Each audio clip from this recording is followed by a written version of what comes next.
I'll wait till some more people uh, build up in the room, and then we will start to go through it.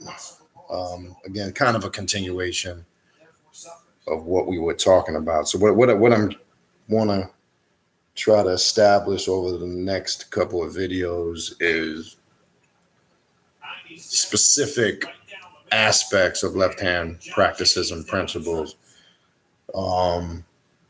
Just take little sections at a time and focus on the details of it, because I think that'll help grasp a better personal understanding of it, and then it'll aid and assist in how you apply it to your personal work.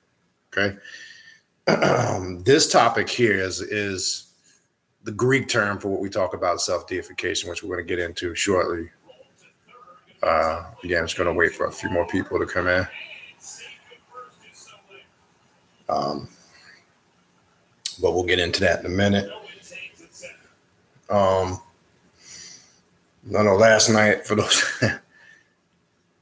peace, Brother Duma. Last night, I know I posted some snippets throughout the night, just having a little fun. That was just for fun, so people can kind of see that show was in Miramar last night, which is pretty much the last city you can go to in Fort Lauderdale before you get into Miami. It's right on the borderline of Miami, Fort Lauderdale. It's the southernmost part of Fort Lauderdale before you get into North Miami. But I went. You should have saw Brother Jack in some of those snippets. He was with me last night, and I had my older son, the other guy you saw that I kept taking snapshots of. That was my older 24-year-old son. But we had a blast, man. We got there early. I'm going to talk a little bit about that later in the show and kind of connect it. If you saw in the video, if some watching saw some of the snippets throughout the evening, when Mr. Cheeks first came on, the place wasn't quite full yet. He started out, but I think it was like going into the second set when Black Sheep, when Black Sheep came on, that's when the place started to fill up, and then from that point on, it was packed. But it was a really good time. And again, I just posted the snippets, just having some fun. But man, to see, obviously Rakim being the last performer to come on, man, we were able to get right up to the front of the stage, right before the gate. I was able to get some good shots. Man, he did his thing as usual. Them songs, it's like I say, experiencing it live. But there was a second part. I wish I would have filmed it, but we were having too much fun. Dougie Fresh lit that place up, man. I can't even tell you how he lifted the roof off of that place, man. I mean, when he says he's the world's greatest entertainer and uses the term entertainer, he's not bullshitting. He really just had that place rocking, man. It was just incredible how he got the crowd amped up and into it. There was a second portion that I wish I would have filmed, but again, we was having too much fun dancing and just wilding out and shit that my mind wasn't on filming it. Man, he went in on that beatbox shit. And he did I think I filmed the beginning part with the intro and stuff. He did this whole going back in time thing from TV shows to music. He took it through a whole different era, which I thought was unique, and people were vibing with it because it's just funny how he could take you back to them times. I ran into a brother out there last night. We just happened to start talking while we were online. Going in, we wound up sitting near each other, and he was saying something that we talk about a lot, on the show, about how he's an avid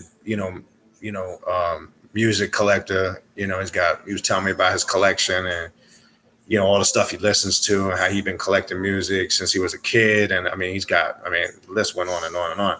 But he said something to me, and I had to grin when he said it because he almost worded it. It's like as if he was watching the videos and shit. But obviously, my first time meeting him, I never met him. He didn't know who I was. And he's like, you know, it's crazy how you can listen to the music when you go back and listen to a lot of these old school tracks. You can kind of remember where you were, what you were doing. It's exactly how he worded it, what you have on, you know, what time of the year it was, where you were at. And I'm just like, damn, this dude must have been watching the fucking videos or something. But again, proving and confirming when we discuss the power of the mind and that being a form of time travel is so true, because it literally and I'm connecting that and correlating it to like last night when Dougie Fresh did his set. I think I recorded snippets of it. I can't remember. I haven't gone back to scan through it. I think I recorded his intro when he was playing TV themes. He was getting the crowd hype. He was playing the Jeffersons, Sanford and Son, Fat Albert, you know, and everybody, you could feel their energy, like how everybody was connecting with when those particular TV shows were out. You could just hear the reaction of the crowd. You could hear the way people were responding. That in itself is performance magic. And this is what I'm trying to explain to people. What he was really doing was a form of magic. He was the performing magician. He was center stage, and he was captivating people's emotions. He was getting into their psyche, and he was taking, you know, to them, to those, brother Jack, who's in the room now, who was with me last night. He can attest to that shit. And Jack, and you could attest, he turned to me several times, and like he was amazed of the level of the performance that Dougie Fresh put on. He must have turned to me several times throughout the performance and been like, man, this shit is not off the chain. Unbelievable. I mean, just to look around. And the thing that was unique about it, it was a more mature crowd. Yeah, some young kids there, you know, I guess that, you know, older folks bring, but it was a good vibe. You could just feel, you know, older, mature folks. It was love. You know what I mean? And the way he just did it, man, it blew me the fuck away. It blew a lot of people away. He was really able to, you know, go in and connect on a whole different level. I mean, you know, he knows what he's doing. Obviously, he's been doing it for so long. But the way the way his show is formatted, it's crazy. He, coupled to what you saw him playing some of the TV themes, he went back and was playing a lot of the old school, you know, funk, old school disco tracks to get the crowd hyped. That's how he does the beginning of his show. He's been doing that for a bit now. And then he goes into his set, and then he finishes it strong with the whole beatbox and then the 5 elements of hip hop. But performance wise, he hands down, you know, tore it up. And I turned and Jack's in there. I turned to Jack and I told him, I said, pay attention to what he's doing. You know, it was a ritual being performed. See, and that's the beauty of it. And everybody was participating in that ritual, whether they were conscious of it or not. Because I sensed it right off the bat. And I don't know if you noticed, and those that are aware and conscious in the history of Dougie Fresh, you know, he's always had a level of knowledge himself. I don't know if you saw his bodyguards; they were wearing the solid black Moorish fezzes.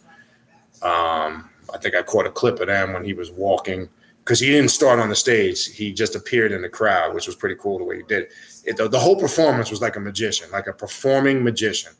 It was magic performed right in front of you. He was the only one that didn't start on the stage. He just appeared in the middle of the crowd.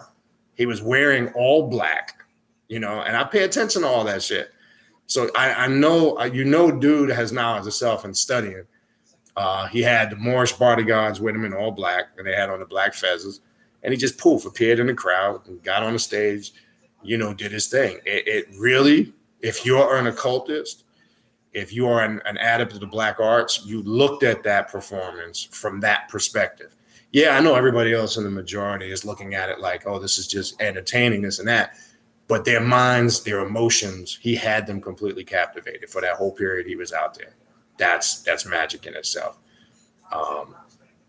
And he had, I mean, shit. Even I remember Jack turning to me a couple of times saying, I could tell where your mind is, you're reminiscing. He had me going back, you know, as he's performing some of these songs, had me going back to specific areas, etc. That's the power, one, of music, the power of the sound, vibration, and frequencies that are connected to the music, and how that connects to the different psyche centers and aspects of your brain power, and where the mind will start to go and access those thoughts. That's huge. And I told you that could be beneficial, and that can be actually something that can be used against you.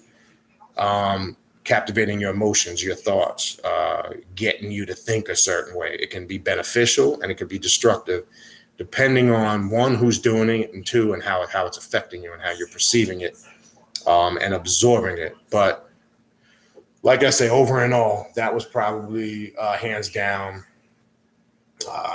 the best performance. Yeah, another thing that Brother Jack just typed in, one thing that Dougie Fresh said last night, and he said it a couple of times in the beginning, which I did record at the very beginning, I think. He said to celebrate life each day and don't take it for granted, because everybody deserves to be happy. And simple words, but I don't think words that we take heed to and live by. And again, those that know the history of Dougie Fresh know he's got a level of knowledge of stuff. He always has. But you can tell as he's gotten in his mature years, the knowledge and the wisdom that he's definitely acquired just by, witnessing what you witnessed last night. And it was pretty cool towards the end when Rakim, called him back out towards the end. I mean, even Rakim respected his performance because he lit it up, man. When I say he lit that shit up, boy, shit, you forgot where the fuck you was for a minute. That's just, that's the power of the music, man. That's the power of connecting on that level. So, but we had a good time. I know, Brother Jack. We got there. We got attacked by killer gnats, though, waiting online. That shit was crazy, man, because we were near the line getting in. We were near like two water drains on the outside, and fucking gnats was coming at us, boy. But anyway, over and all, it was a really good time. I posted several snippets, like 5, 10, 15-minute clips here and there. I try to get a little bit of each artist. Das Effects turned it out too, man. They're good, but I didn't expect their performance to be that good. But they were pretty good. I've seen them live in the past before when they were younger, but I think they weren't as entertaining now. I think they would come from a different perspective. Back then, they was just so busy trying to be hard, so they kind of kicked it a little better than I thought. All right, so the topic, I'm gonna go ahead and get started. I was just kind of trying to blow some time to let some people build up. We got enough in here to go ahead and start. You see the topic. We're going to get into this from the left-hand path aspect. I'm going to use a little section again from the Vampire Magic book that I used in the last video. Again, as I said in the beginning before you came in, real quick, I did respond to some of your emails this afternoon. People, I think I had 2 or 3 people request a consultation. I did respond back and set up dates and times. I believe 2 of you responded back. I'll check after I get off this video to see if the third person responded back. Again, for the spiritual consultations, again, just try to give me 48-hour notice. It's, I think one of the 3 was trying to get one tomorrow. Tomorrow is not a good day for me. There's a lot of personal stuff I got going on tomorrow. It's hard for me to squeeze something in within 24 hours. Now, I have done it occasionally. It just sometimes it works out. There's some free space, but no, I definitely don't have that ability right now. I'm about 2 days out. So I always ask for at least a 48-hour notice so I can plan accordingly. And the reason for that is to make, obviously I got to take care of the existing ones. People that have already paid in advance, I got to take care of them first, obviously. And those that have done, work with me, I don't hesitate. I don't bullshit. I get right back to you. I set up appointments and we get into it. So I always approach it, even though, some of you know me to a certain level, but business is business. You pay for a service. You still got to provide that customer service. So I try to always approach it too. It is a business because I know if I pay for something or I'm doing business with somebody, I expect the service that I'm paying for. So I try to keep it in accordance with that. I know sometimes people will want one within 24 hours. It's just kind of hard for me to do that. It's not fair to bump somebody back that's already paid and skip them. So I try to just keep it fair and just try to do it accordingly. All right. But again, I have been putting on the right on the front faces of the video by the description box, the email for consultations. I started doing that a few videos back. And also be clear if you want a consultation or a reading. If you want to do a reading via tarot cards. Now, the tarot decks I don't use the traditional bullshit tarot deck. I use the Tarot of the Dead. I also have a Holy Death tarot deck. And depending on the energy, the vibe that I get from the individual, sometimes I use the Orishi deck, which deals with the African spiritual tradition. So that's the divination methods I will use when using a reading. Now, again, to be clear, the difference between a reading and a consultation, sometimes people get confused with that. They are different. A reading is, we could do it. It could be a general reading, a reading on a particular situation, but we stick strictly with what the spirits are communicating through the cards. So that sometimes what happens in that is that shit can go all over the place. Sometimes you're coming in with a mindset for one thing, but it'll tend to take you to other areas. So that's how a card reading works. You could do a general reading. You could do a reading on a specific scenario. I mean, we could, based on the time that we have, we can do several pulls, but we work with the spirits strictly through that medium. Now, consultations are pretty much a free for all. The difference with a consultation, you can ask whatever questions you want, and whatever energy comes through, as far as whatever spirits that I see around you, ancestral spirits, archetypes, I'll communicate that with you. Whatever work comes through that you need to do, not me, that you need to do, I'm going to tell you what comes through. And honestly, I don't say this disrespectfully. I really couldn't care if you did it or not. That's on you. My job is just to communicate it, and I will tell you how you go about doing it. You will gather the materials yourself. I won't do that for you either. And you will do the work, and you'll feel rewarded when you're done doing it. And you'll feel like you really accomplished something because you did it yourself. Nobody did it for you. And the consultation, again, you could pretty much go wherever you want with that. All right. So that's the difference between a consultation or a reading. So sometimes people email me about that. So when you do book an appointment, just make sure you're clear if you want a reading or a consultation. They are not the same thing. Some people confuse them. Okay, and it lasts up to a maximum of 1 hour. So sometimes we might get done before an hour, but once an hour hits, we're finished. You can go past an hour, but then obviously we break down the cost from it there. Some people have done that and say they'll go over an hour. Again, I'm covering these things now, so you don't got to email me about it. How does it work? What's the cost? This is why I do this, because that's just, to me, just kind of waste time. So if you're watching the video, there's no need, to email me and ask, how does a consultation work? Pretty much got the information. It can be paid for, again, via PayPal or Square. You can pay for it, before we start, or you can pay for it via PayPal. If you can't get to me in person, as I said before, we do it over social media. We could do it via, I prefer to do it on Google Hangouts because the connection is always better. Skype, I've done them over Skype, but for some reason that Skype shit be acting up, man. I always have problems with the Skype. So it can be done via social media platform if you can't get to me in person. All right, and then the last announcement, let me throw in before I forget. This month has crept up quick. We do have our opening of the 9th gate ritual this upcoming Friday night, May 25th at 9 p.m. sharp. I have got back to everybody that has said they want to attend. I think we're good. If you still want to attend, we're kind of cutting it off by Wednesday. If you have not contacted us by Wednesday, that's pretty much the cutoff date, because we kind of got to prepare as far as one, space, two, materials that we need for the ritual. So once Wednesday, by Wednesday evening, if you have not contacted us, that will be the final cutoff date to attend the ritual. And that will take place again Friday night, May 25th at 9 p.m.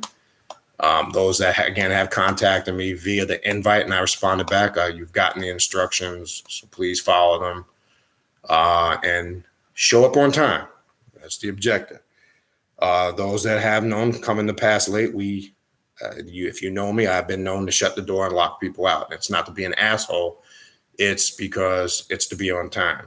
Because my thing is, when doing work like that, if you can't be on time, that tells me a lot about a person. Just little shit like that is all I need to see.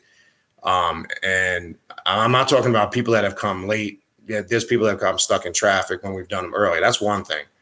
I'm just talking about when we've started at a neutral time, motherfuckers just want to pop up and ain't got no excuse. And again, those that know me, I don't play that shit. No, we will shut the door. We have done it in the past. And sorry if you traveled the distance and you couldn't get in, just plan your shit better, you know. So this is why we've tightened up on the organization of things, because that's one thing in a lot of these conscious communities we lack. We throw these events, we don't start on time.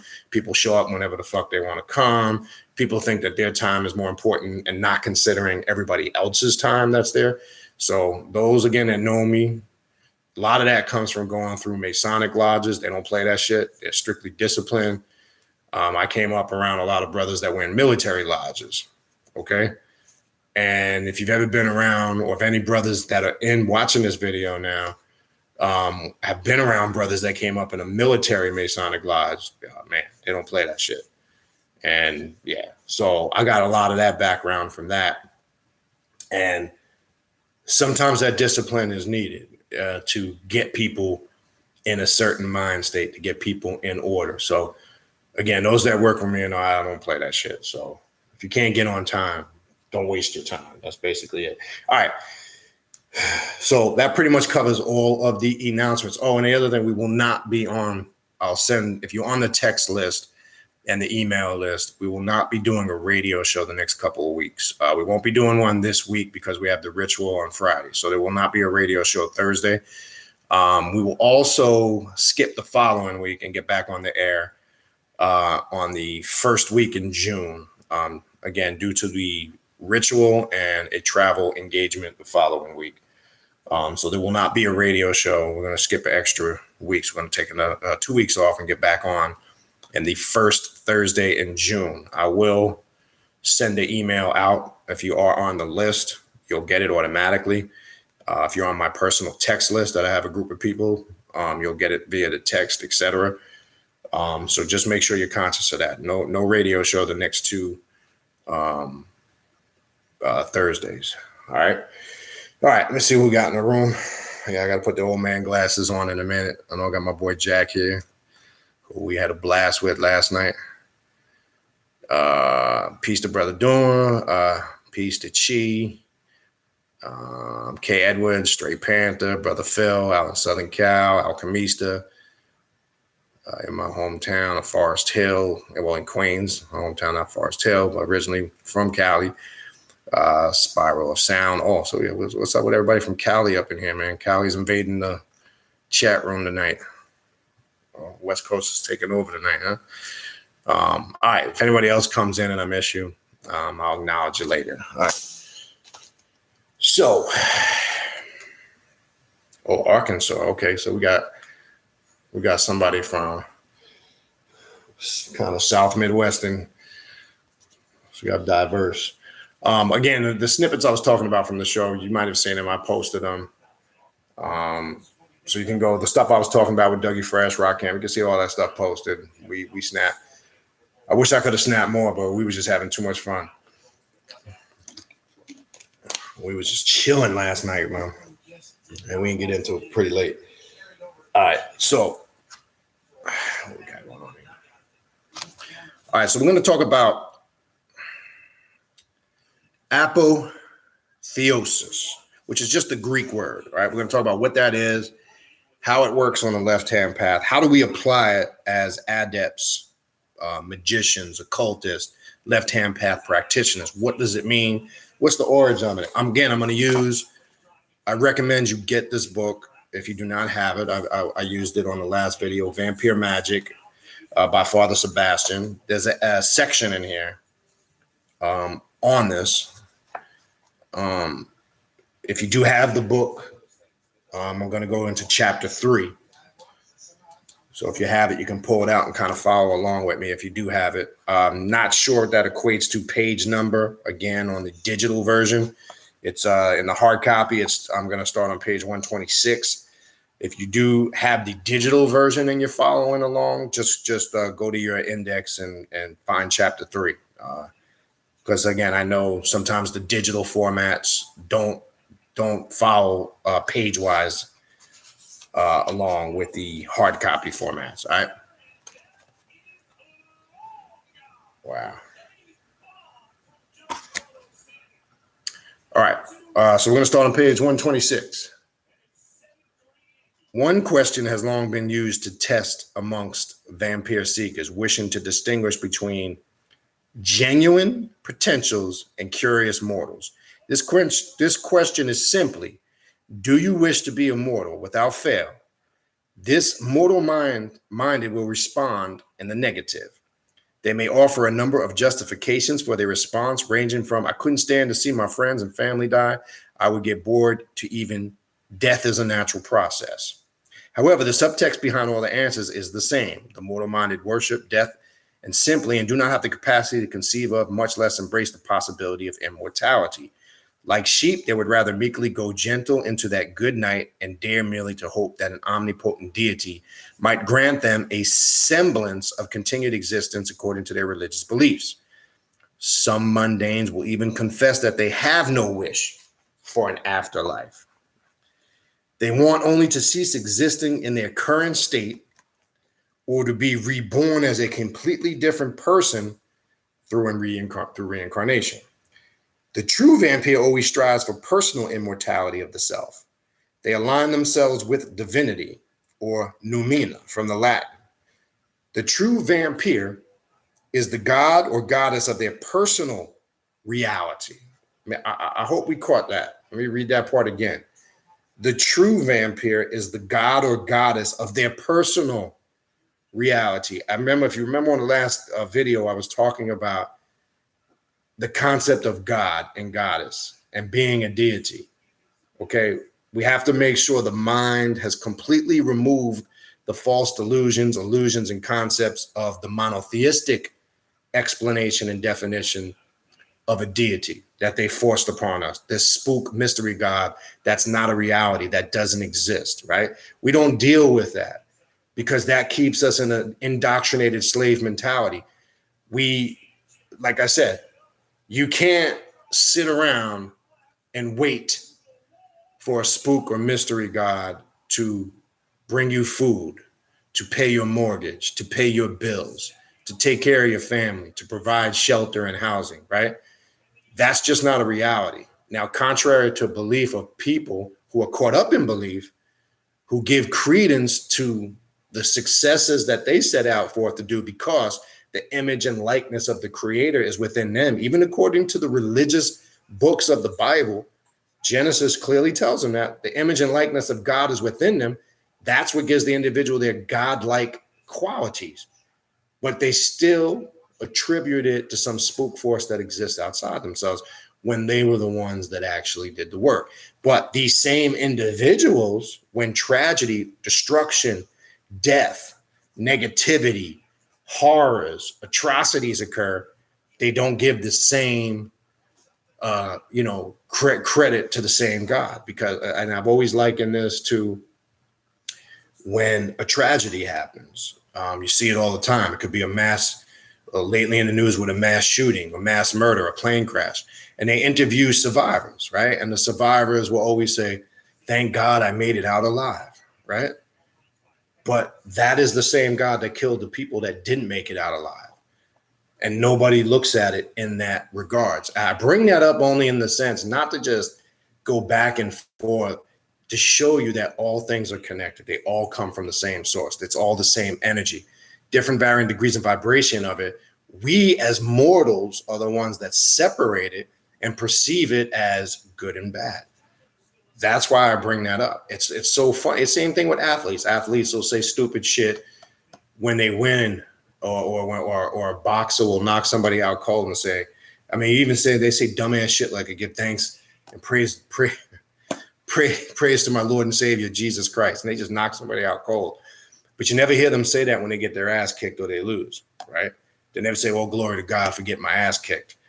It just, again, confirms the mindset of indoctrination that we're programmed with via faith and belief in spook systems. So the Black Adept doesn't deal with a spook or a mystery God. We don't deal with some fictitious God that doesn't exist. That's not a reality. And that's why I'm glad it worded this section here with the personal God or goddess of your personal reality, your subjective, right? So hopefully people caught that and that didn't go over people's head, all right? and celebrates the self and worships themselves as their own God. That is one reason the mirror is a powerful symbol in vampirism and a lot of occult rituals, not just vampirism. That's why we use the regular mirror and the black mirror, because you're looking at the reflection of God when you're looking at yourself in the mirror. And that's why you'll hear, I always use the term a lot over the years for those that have been, listening to me, or those that have known me personally over the years, long before I was on YouTube. I always used to say, you want to see God, go look in the mirror. That's the only God you should be looking for, because that's the only God that's a reality. Bottom line is this: you can have a personal belief that a rocking chair is God. That's a belief. A belief is trust in things that you cannot confirm or prove. The only thing that you can prove, first and foremost, in creation, one, is that you are real. You know that based on your experience. You can touch your skin, right? You can touch your face. You can confirm what you look like. You can look at your mother and father. You can take it back as long as you can acknowledge and confirm. That's a reality. Anything outside of that is spookism, is mental slave indoctrination, is faith and belief, and it's all things that keep people from evolving into the God and goddess that they really are. Because when you believe, you're done. Because when you're dealing with a believer, believers are easy to deceive, because you could feed them anything. You could put dog shit on a napkin and tell them it's gold, and they'll believe that shit, because that's what faith is. It's belief. Now, there's different type of faith, because when you have a personal faith, for an example, when you are doing work in your ritualistic chamber via rituals, and you're using imagery and tapping into your subjective via creating, and you're instilling and charging with the intent, putting faith that you know your ritual is going to be successful, or faith that you know you're going to accomplish your result, but not a blind faith, not a religious faith. That's different. This is faith that you have created based on your own personal reality. And that's why I like to use the term, the personal God or goddess of your reality. That's the difference. So I think where some people get lost, like you always get people that are not educated on this path, and they hear, oh, so you're saying you're a God? Oh, so really you're saying? Because they come at you with that fucking nonsense, because they've already got in their mind, because one, they're fucking religious as hell. So they're thinking like how they've been programmed with the definition of God of the Bible, or God of the Quran, or God of the Torah, or whatever the fuck God they believe in, via faith, belief, and religious dogma. No, that's not what the fuck we're talking about. We don't believe in a spook God. It's not a reality. Because if you really think that the spook God is real, stop paying your rent. Stop going to the grocery store and buying food. Don't put no motherfucking gas in your car. Stop paying your damn bills, and let's see if that spook God comes to your aid and clears all that up for you. Your ass will be homeless out on the street somewhere. You won't have a place to live. You'll be starving to death, and you won't have no clothes on your back. Okay? That's the difference between this path and other paths. We're not promoting some fairy tale system.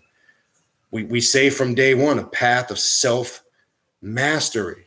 The self is you. You're the one that's got to do the work. And that's why I say people that work with me through consultations and readings and spiritual work, if you've known me, on a personal level, and I do extra stuff with you, like, I know Brother Jack for years, other people, etc. When you work with me, you're going to do the work. I don't do shit for you. I'll assist you. There's things, we can do to a certain point, but the bottom line is and again, as I said before, you're going to feel so much better about yourself when you get the results, because you can take pride in the fact that, hey, I did this shit myself.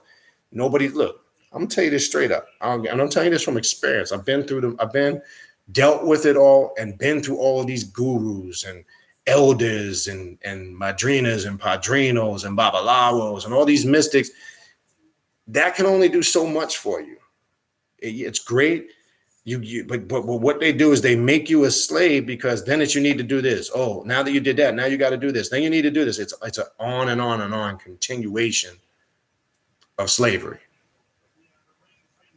And it doesn't stop, because you keep depending on them to do it for you as opposed to you doing it for yourself.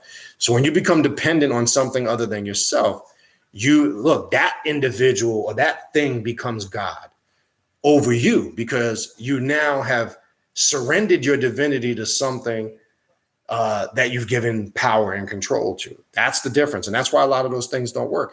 And when certain charlatans and deceivers see that, they're going to take advantage of you. They're going to say, okay, this person's right, for the picking. So you have to be careful with that.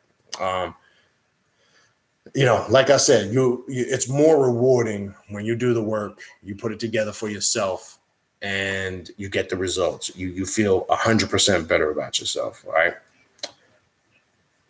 Okay, so there is no greater purpose than the survival of the self. No greater purpose. Once the complete self is gone, there's no free will. Okay, no perception. And they use the word spelled in here, Zhepr, Zephyr, which is actually Kepler, comes from Kepler, coming into the realization of who and what you are. So it's saying here, once the self is gone, you've gone outside of the self, all that goes out the window. You're basically ripe to be controlled. You're basically a mental slave. You're a candidate to be indoctrinated. And look, let me give you an example. Once in a while I'll browse on YouTube. I can't stomach a lot of these, conscious channels because, again, as I've said in the past, I can't listen to them just talk about useless, pointless bullshit. You got people posting videos in the last two. Who gives a fuck about some royal wedding? Who gives a fuck about some, symbolic figures that aren't even really royalty, kings or queens? And I'm going to get up and look, first of all, you got a mental disease if you had to actually get up and watch that shit today. You are a slave, just so you know, point blank. People posting videos on that shit. Who cares? I mean, but it just goes to show you, as I've said a million times before, how easy it is to captivate an individual's emotions based on their thinking, And here's the thing. I saw somebody, it was somebody on Facebook. Well, I can't remember who it was. They had wrote a comment. And again, I'm not a Trump supporter. Let me make that clear. Okay, but you know me, I'm going to tell it like it is. Obviously Trump is a wacko and he's got some issues for sure. But somebody had posted a comment about, this is the first president in an X amount of years that wasn't invited to a royal wedding. So somebody responded to the comment and said, that's because, but this is obviously a Trump supporter. That's because he's not interested in politics like that, this and that. He puts Americans and America first, right? Well, he might have been going a little bit to the extreme with that, but that's not what I paid attention to. I didn't care about that. It was the way the individual reacted. He was more concerned with this country being involved in some level in some royal wedding that really doesn't mean anything. They're just figureheads. They're not literally kings, and they're not. I forgot the term they use for it. There's an actual term when you're a figurehead. King and queen. It's not a real king. It's not that the monarch shit ended a long time ago. They have no power, but they just kept the tradition alive. Why the fuck would you be engulfed in that? The only explanation of being engulfed in that and interested in it on any level, you are a mental slave. There's no other explanation. You can make up any suggestion or idea that you want. That's the real reason, whether you're conscious of it or not. Who cares? You understand? And then again, I'm seeing videos recently of flat Earth. I mean, really, we're still debating flat Earth. The question that I pose, all right, after that's all said and done, is that putting money in your pocket? Is that making you a better person? Is that going to change and transform your life? Is that going to affect things around you to the point where it's going to make you successful? No, it's not. It's completely fucking useless. It doesn't serve no purpose in 2018. So there's a concentrated effort to distract us of the real deal. Let's talk about things that's going to bring about change. Let's talk about solutions to life's problems. You understand?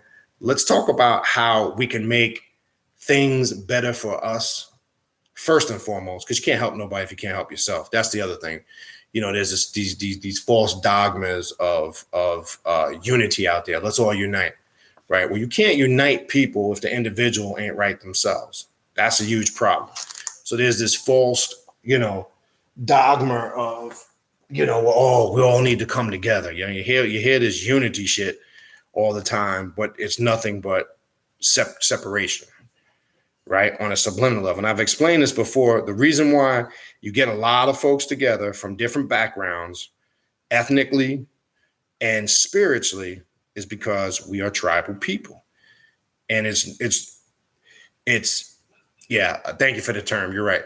Tertulia. I couldn't think of the term. I appreciate that.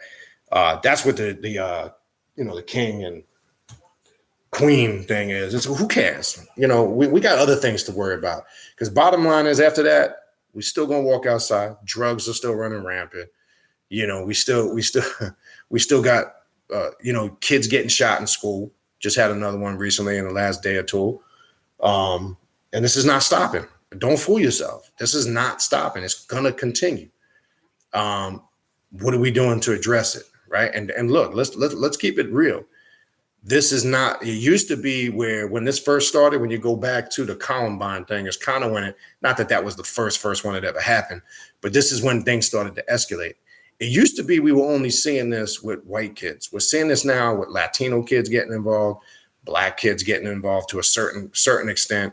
And it used to be that was, it was a one-sided thing, but it's what's happening now is it's affecting everybody mentally, because I keep telling everybody, as this planet goes through changes, and nature is going through changes, trust me, it's all around us.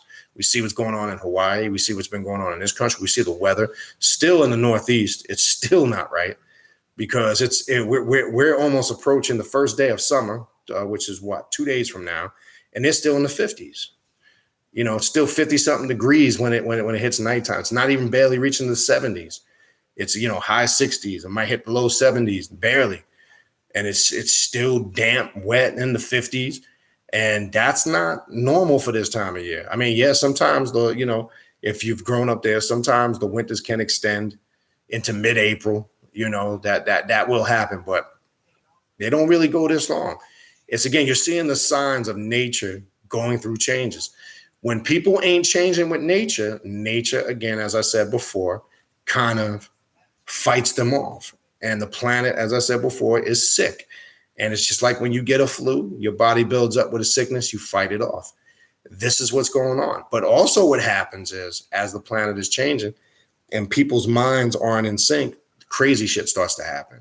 They start to do crazy shit, think crazy things, because they're not in alignment, one, with the planetary changes. They're not in alignment with the way nature is changing also, and how that's all connected, microcosm, macrocosm, and all that shit. This all affects people. When you're not conscious of this, crazy shit starts to happen. Okay. But yeah, anyway, I didn't mean to get sidetracked. Let me finish this and then I'll go back into the chat and we'll go over the questions. I didn't mean to get sidetracked, but I want to finish these couple pages and then we'll get back into it. All right. So therefore, exaltation and preservation of the self is the utmost priority for the Stridjoy, which is the specific vampire system it talks about in the book. Moreover, by accepting their personal divinity, the true vampire also fully accepts their rightful place as the most evolved of all living beings, and finally cast off all mortal-minded bonds in celebration of their true divine self. Now, what did it say? It cast off all their mortal-minded bonds, all this mortal bullshit that confines you to being able to understand that. All of that stuff. It has to be cast away for you to get into that mind state. All right. So now let's get into the definition of apotheosis. All right. It's the Greek term, but we'll explain. Explains it right here. The Stridjoy further requests for immortality of the self with the process of self-deification or apotheosis. This term comes from the Greek word apotheon, meaning to deify. The Latin word deificatio and the Italian word giovino both mean to be made divine. So there's the origin of the word, right? Apotheosis can also be seen throughout history in ancient and modern imperial cults. For example, the ancient Egyptians initially saw the pharaohs as sons of the goddess Hathor and later as mortal incarnations of the god Osiris. In Roman legend, Romulus and Remus The founders of Rome were the sons of God. The ancient Romans believed that their emperors would ascend to godhood upon their death.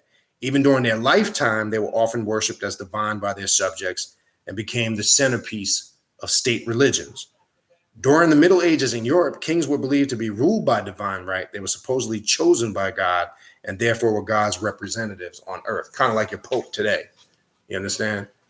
Your Pope today, basically, they say if you understand the papal or the papacy, they believe they are direct line descendants of the first Pope, who so-called is the Apostle Peter. And they believe that you can trace the lineage from today's Pope on back to the Apostle Peter, which is all bullshit, because we know the inconsistencies in that.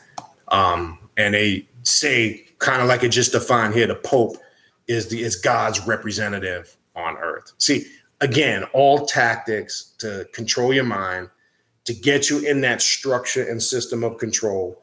And there's always that same thing. There's always some divine spook spirit God, some scripture with laws, rules, and regulations, and then some type of savior, prophet, apostle, whatever, running the whole thing.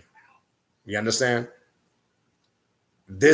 But carry that down to a lot of the groups over the years, a lot of these religious groups and organizations. You got that same structure today in the Black Hebrew Israelites. Different sects, and there's some fucking loudmouth, leader over them. You have it with the fucking Nuwapians, with their incarcerated pedophile who's in prison, who they think is a leader of fucking aliens and is going to take them back to some planet in outer space or back to Africa, right?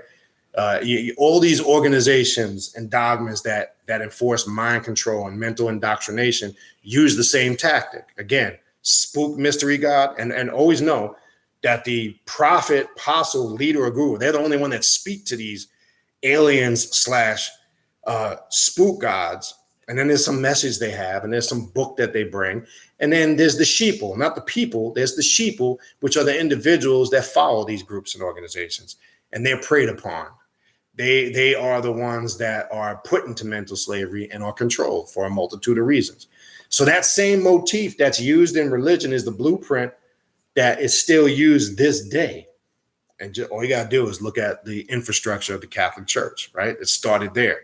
But that motif it's filtered down over the years into a lot of other things. So when it says we have to loose ourselves from the bonds of all these mortal things on this path, we don't fuck with none of that shit. Take it all back. Here, you can have it. I don't want it. Take it all back. You ain't going to tell me what to do, when to do it, how to do it. You ain't going to tell me how to dress, where I need to go, what I should read and not read, what I'm supposed to do and not do. I can and cannot do. That's all bullshit. In order to, when it says, and to remove the spookism out of that, when it says to obtain immortality, that's what it means. Rid yourself of all of those mortal things that are confining you and trapping you here under that three-dimensional person, place, thing mindset, because that's the system they use. They always do it in threes when you look at it, right? Father, Son, Holy Spirit, right? There's always, again, the mortal representative, right? There's always a descendant, and then there's this spook God, right? They even broke it down for you in the Trinity. They told you how they were going to put that fucking mental indoctrination on your ass. I'm telling you, it's heavy. The mental indoctrination is heavy. You understand? Anyway, let me get through this. Within the mysteries of Strigoi, self-deification is a matter of worshiping the self above all else. In order to achieve apotheosis, the Strigoi, I'm just going to say the vampire, just so you understand what I'm talking about, must be entirely free from traditional mortal-minded religious faith and belief. Let me say that again. In order to even get to this level of a state of apotheosis or self-deification, okay, the vampire, let's just say the occultist, not just the vampire, anybody that's on this path must be entirely free from traditional mortal-minded religious faith and belief. I can't say it any other way. and this is why you always hear me say over the last couple of years, I see a lot of people come on this path and they come from a various other different spiritual systems. It could be religion. It could even be, some form of African or Kemetic spirituality, but they still have a religious mind state and they carry that over into this, whether they're conscious of it or not, and it affects their growth. And I always use the example of, like, I still hear people that claim to be that they're a god or a goddess and they study Kemetic studies and they refer to Ra as the Most High. And when I ask them, what do you mean by that? I get the biggest moosing. I like to call it moosing when you're just trying to fake the funk like you don't know something. They give me this moose answer. You do, because my question is, if you say Ra is the Most High God, explain to me, what do you mean when you say that? Are you saying and where is this Most High God Ra? That's my next question to you. And is it outside of yourself, up in some mysterious place called the sky or heaven? And if you think that, or if you're not, and you're not alluding to that, now you have to explain to me, if you believe that you are a god or a goddess, how does that correlate to you? And how do you connect the two? Or are you differentiating the two, or are two the same? And I never get an answer. I get some moose and shit. No, what I mean, one brother told me I was referring to my higher self, but that's not that you're moosing, because that's not what you said. You said the Most High Ra. You didn't follow it up with my higher self. You only followed it up with my higher self after you were confronted that you're dealing with and acknowledging a mystery and a spook god that resides outside of yourself. You understand? This is what we mean, where there could be traumas and impact on your subconscious mind via faith and belief that you are not aware of. And you can see it in an individual's behavior, in their verbal terminology that they use. When somebody uses a verbal terminology like that, to me, it shows the trauma and the impact that religion still has that on their mind, regardless of what they're calling themselves today. I don't care if they say they're Kemetic. I don't care if they say they're Ifa-based. I don't care if they say they're Buddhist. I don't care if they say they're left-hand path. Nobody should ever use that term. And you don't bow or worship anything on this path. I've watched motherfuckers graveling. I've watched them bow in front of Egyptian statues. And my question is, a couple of years back, a brother got real heated with me because said, how does that differ from a Catholic genuflecting in front of a Catholic icon and doing the sign of the cross?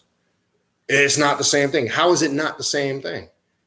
Because what is your mind thinking when you're in front of that statue bowing? What are you bowing to, brother, sister? Are you not looking at that as an outer reflection of your inner? Because that represents an archetype of something that resides within yourself. When I look at Anubis, it reminds me of the inner world that resides within me, connecting to the realm of the dead. It's that bridge or that gateway that I'm able to connect with. I don't look at Anubis as something I'm going to gravel in front of and worship and bow. And those that come to the ninth gate ritual, you're going to find what Anubis really represents in that particular ritual. When you're done and you leave that ritual, trust me, you're going to know what the fuck it really means. And that spookism is going to be lifted from your head, and you're not going to approach it ever the same way after that. Okay. How does that differ? Because when I ask people this shit. I'll ask a Catholic, like, when you're in front of a statue, what's going through your mind? Like when you're saying a prayer in front of the Virgin Mary statue, are you really praying to some character called Mary? I had a motherfucker go, well, Mary is the mother of God. Oh, okay, huh? And, I visualize her in heaven and she's the heavenly mother. Well, here's the flip side. There's two sides to that. If they knew the power of that magic that they're creating and utilize it as something that they could draw upon, as opposed to something that was indoctrinated within them, it'd be two different things.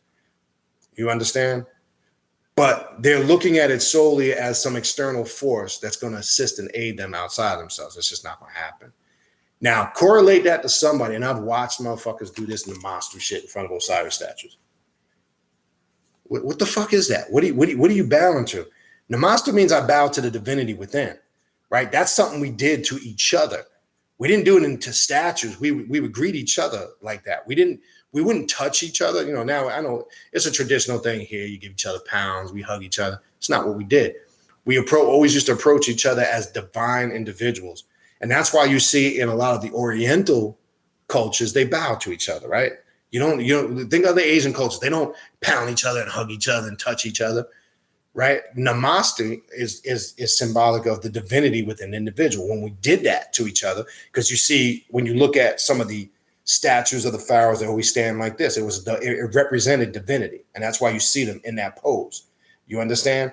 So we didn't bow down to the point like grab it. We just get a simple gesture like, I acknowledge the divine within you. You understand? That's the difference. But when you're saying using this terminology, most high and all this other shit, and you claim you're not religious, you are religious. You're just not conscious of it. The most high is a religious term. Okay. There's no getting around it. Don't sugarcoat it. Don't try to cover it up. Well, I don't mean it like that. Then how do you mean it, brother or sister?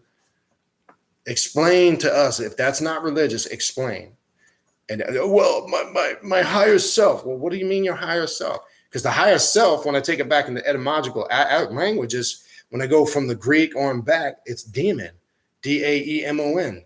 That's the Greek term for your higher self. So are you saying you're daemon? I can accept that.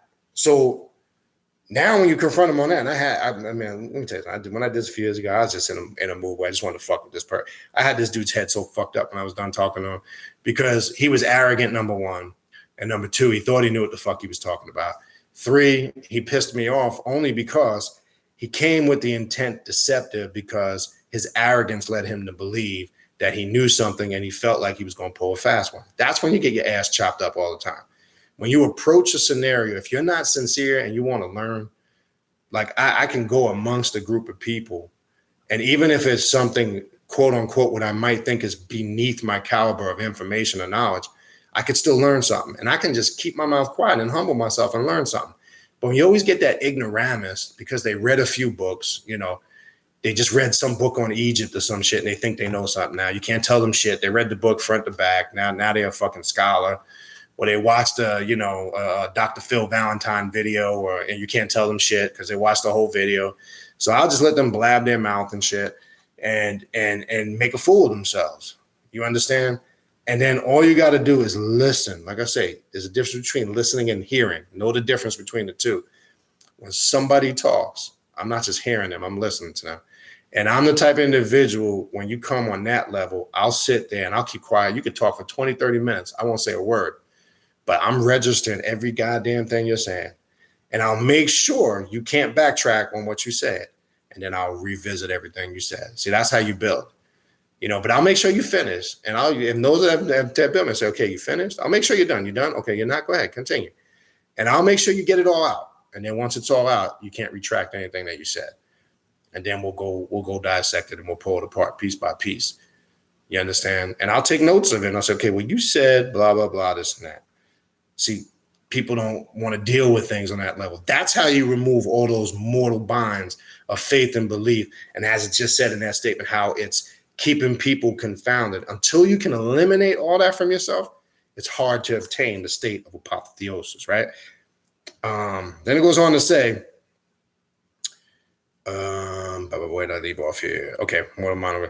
The first commandment appears in Exodus in the Judeo-Christian Bible as, I am the Lord your God who brought you out of the land of Egypt, out of the house of slavery. Do not have any other gods before me. The true vampire knows that they have brought themselves out of the slavery of the mortal-minded mentality. Got that? Moreover, the vampire of self is the premier deity above all else. The true vampire achieves personal godhood by awakening to perceptions which are the breath of the Promethean fire of the inner dragon god, right? Leviathan, right? Not the Leviathan definition of the Bible. That's all spooky shit. Luciferian magic also deals with the power of the Leviathan energy, or the energy of what we call the dragon. It's symbolic. The dragon spits fire. It's a raw, aggressive, powerful energy, right? Don't get into all that spooky shit. Well, the Bible talks about Leviathan and the dragon. It does, but do you know what it was referring to? So you got the spooky definition from people like Dr. York and all these religious evangelists and all that bullshit, because they gave you their interpretation of it. Take it back to the original. The dragon was always a powerful symbol in multitude of different cultures, especially Japanese culture. It represented a certain level of wisdom and knowledge, one, and power, right? And if you work Luciferian magic or Luciferianism, you know there's a whole aspect of working with the power and the energy of Leviathan. Because again, Leviathan is like the term, the prince of darkness or the devil or Satan. When you look at it from a religious mindset, and don't look at these things as just varying degrees of vibrational energy, you understand? Then you get caught up in the monotheism. And in order to get to this state of apotheosis, one has to be able to rid their mind completely. And what have I always said for the last several years? Step one, getting on this path, is being willing to just wipe your mind clear of all the things you have been taught that you thought were right. That's not easy for people to do. You have to be able. Part of the concept of magic is reprogramming your subconscious mind, or being retaught. You need to be retaught everything that you've been taught. There are some things that were grounded in the basic foundation of concepts of knowledge, but you're going to find when you come through this path, a lot of that stuff, there's going to be a lot more add-on stuff to it that you were not conscious or aware of. Most of us, even in the conscious circles, have been indoctrinated, whether we're conscious of it or not, because we're still dealing with structure. Because a lot of these quote unquote groups and organizations are still under this whole follow a certain structure, a certain motif. Then we get caught up in this, who's the authoritative or the sole author, or who this individual is the sole authority on this particular topic. Then that bullshit comes into play. And it just becomes chaotic in a sense where it creates confusion. All right. So let's continue on.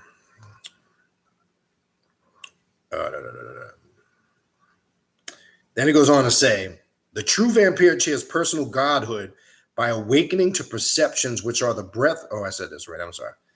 The vampire is free to align themselves with their own perception of divinity. Beyond faith and belief, there are some other concepts that are key to understanding apotheosis and self-deification. All right. And I'm going to finish quickly with these last three sections. They're short. Four sections, but they're very short. Five, I'm sorry. They're just a couple paragraphs, because this all connects to this topic. Now we're going to talk about Dharma, which is a Hindu concept. Dharma is a concept that comes from the Indian traditions and is a core notion within the more advanced mysteries of the vampire. It is linked to the concept of karma, but the link has frequently been forgotten or outright ignored by modern Western culture. Dharma is the equivalent of Tao in Taoism. The term Dharma loosely means one's righteous duty and is the focus of understanding the higher truth, akin to hearing the whispers of one's own dragon within. When it says your righteous duty, your understanding of higher truth, right? I've always said, what does it mean to be a god or a goddess? And that means you're responsible. You have to be responsible now, because now it uses a term here, your righteous duty. What is your righteous duty? Well, your righteous duty, now that you have this knowledge, and now that you've gained this higher understanding, it is your duty by way of your example that you must set now. You can't now, knowing you cannot continue to live or do the things you did prior before you had this higher understanding. That's one responsibility. The second responsibility is now, anytime the opportunity presents itself in the right situation, it is now your duty to teach. Meaning, when you hear certain things and you have the ability to interject some wisdom on it, it is your righteous duty to do that. Okay?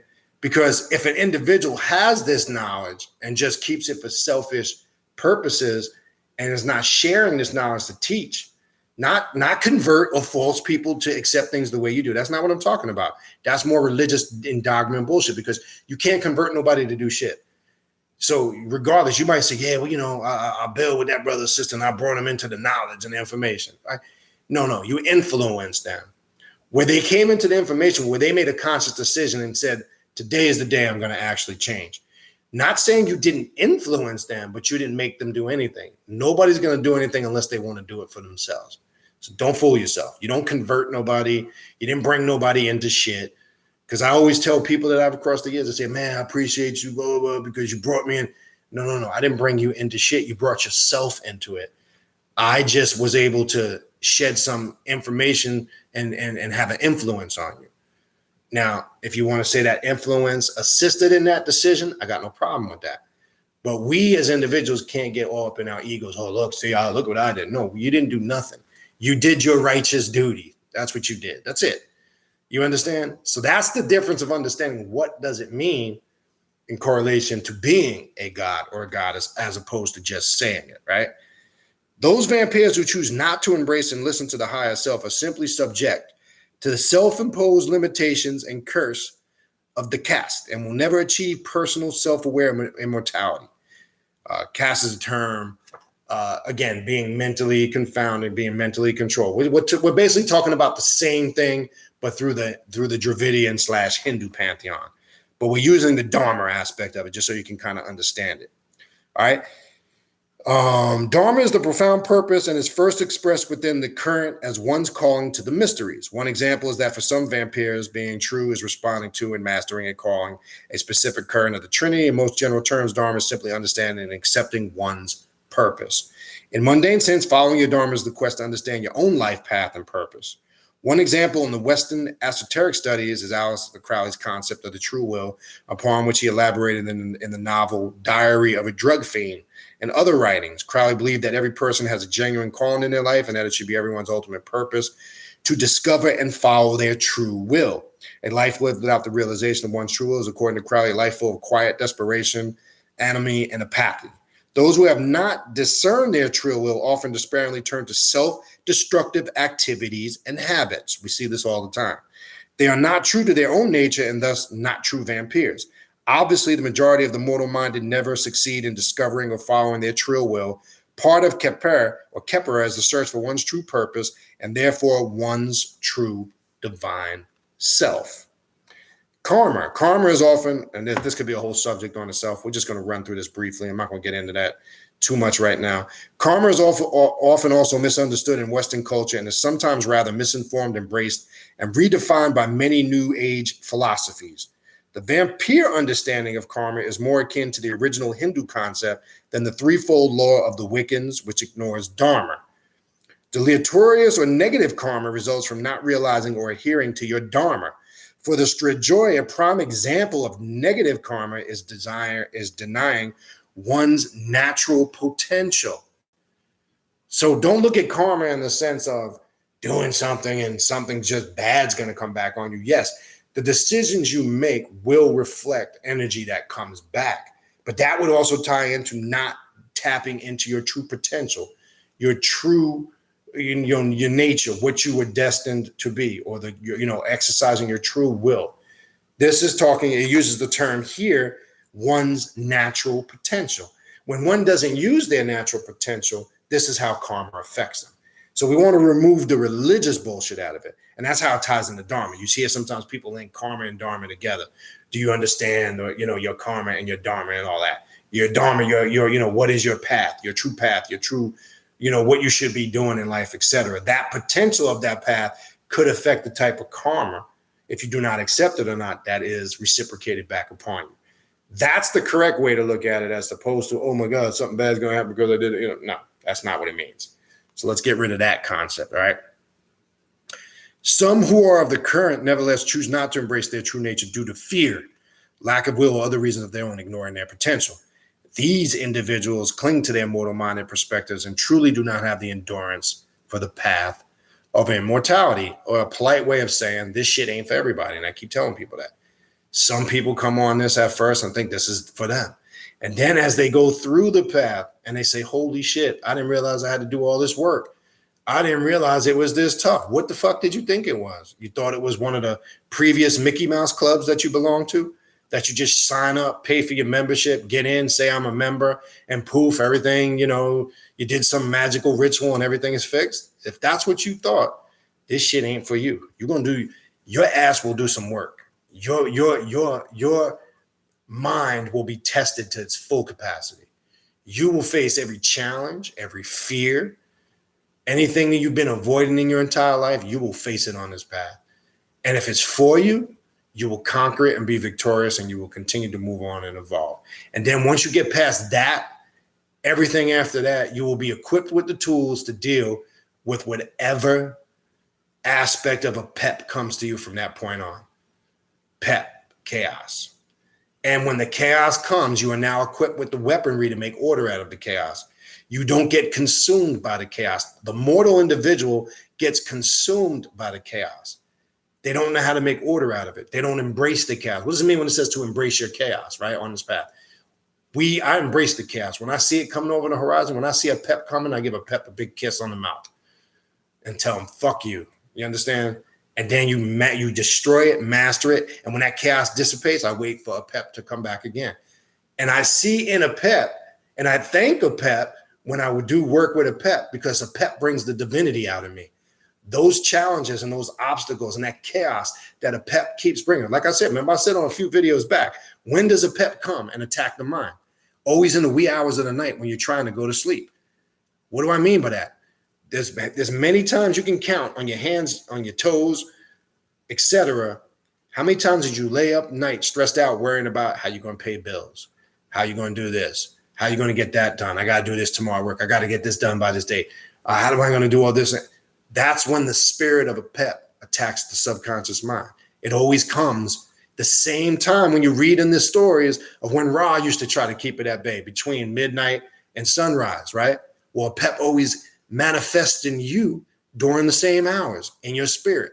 It always comes to you at those times and puts that doubt and puts that mentality and way of thinking in your mind. You understand that? So that's when you have to rise up. And when I feel a pep coming, basically I say, thank you, but fuck you. Okay, try again. And this is what the Black Adept becomes equipped with when they're able to get up over that hump. But we know there's always a pep lurking over that horizon. But we thank a pep because pep is part of that current. We thank, I say we acknowledge and we thank because we don't look at it like it's not connected to everything else that we're connected with. We understand it's the inner working of the manifestation of what's going on inside of us that manifests externally through our emotions, through our reactions, our fears, our desire, all that stuff. It's all connected. And a pep attacks your mind during those time frames. Pay attention to it. You'll catch it. All right. Luck. This is a good one. Luck is the best mortal-minded concept followed by the true vampire as part of the mortal's culture of distraction. Nothing happens by pure chance. There's no such thing, basically, is what this is saying. Things that appear luckily only occur due to hard work or opportunistic behavior. An unlucky situation can almost be manipulated in order to achieve a positive outcome. What is perceived as luck often results from a concerted application of will, whether that will be the individual vampire or the family as a whole. Very simple definition of luck, okay? Nothing happens by pure chance, okay? All right, the last two sections, we're almost done here. I've got a paragraph and a half. The left-hand path, how does this apotheosis and all these concepts connect on the left-hand path? Which is basically why I chose to do this topic this evening. Left-hand path is a spiritual perspective in which the individual seeks to attain personal godhood and worships the self above all other divinities. So if somebody asks you, what do you practice left-hand path? There's your basic definition. Okay, let me read it again. Is a spiritual perspective. This takes the spookyism out of it because the individuals that are ignorant, the left-hand path system goes back to ancient Egypt. It is something that originated in African spirituality. Not what you think modern day with these modern day Euro-Satanist groups that call their systems left-hand path when it's not. They're religious. They worship some fictitious deity called Satan, just like a Christian worships some fictitious deity called God. That's not what real left-hand path is. You even have a left-hand path group or spiritual system that goes back hundreds of thousands of years in India, the ancient Dravidians, who were African, that still exists today, that's practiced today.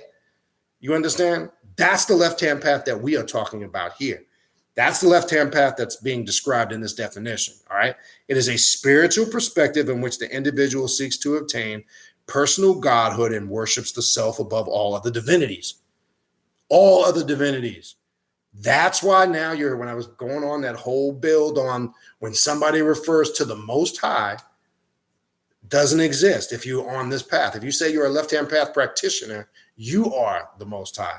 There's no other divinity outside higher or greater than yourself. All right. The opposite of this is the right-hand path, which involves servitude or worship, not servitors, as we talked about creating, servitude or worship of a deity. Those within the perspective of the left hand are individualistic and come from many paths. The most obvious of these is LaVeyan Satanism, but various forms of Buddhism, I was just talking about the Hindu group, and even Gnostic systems of early Christianity can also be considered from the left-hand path. Aleister Crowley, magical system of Thelema, is also categorized as left-hand path. I don't know too much if I agree with that 100%. That's more, to me, gray side, a little bit lighter. That's just my opinion from being initiated in it. One of the best explanations of left-hand path is Aleister Crowley's dictum, do what you will is the whole of the law. Love is the law and love under will. 93, Thelema. That's how we used to greet each other in the lodge, right? A common misconception regarding the left-hand path is that its followers actively wish and or practice harm upon others. Bullshit. And I'm glad that clarifies it up. This is untrue.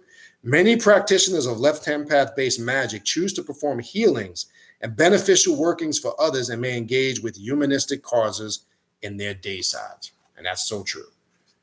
This is more, look, all of those things that people try to attain on these bullshit paths, meditation and healing, and we do so much work of that on this path. Meditation, as I said, is one of the strongest things we do on this path. Visualization, ritualistic work in all of those areas, personal healing, healing for others. There's constant work being done on this path, not just for ourselves, but also to heal others. We are more connected with nature, with spirituality, and with our true selves on this path than I can pretty much say from experience from all the other pre-mentioned paths. Okay, that's a fact.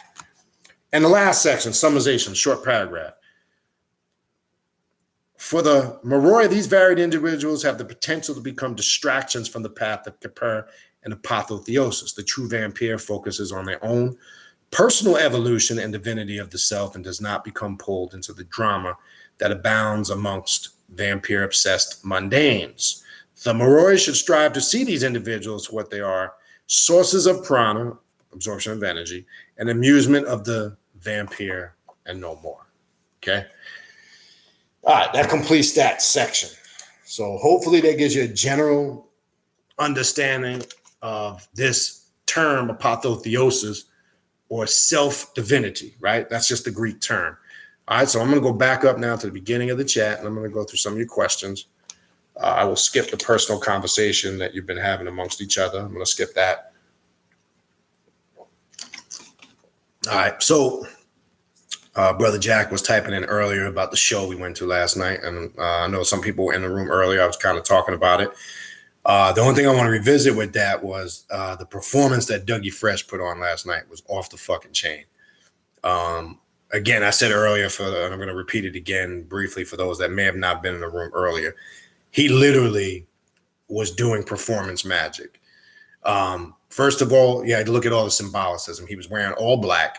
He had all his bodyguards wearing black and black feathers. And those that are familiar with Dougie Fresh and his history, as I said before, he has always had some level of knowledge of self. He's always been spiritually conscious, going back to the early 80s. He was always into some level of knowledge of self.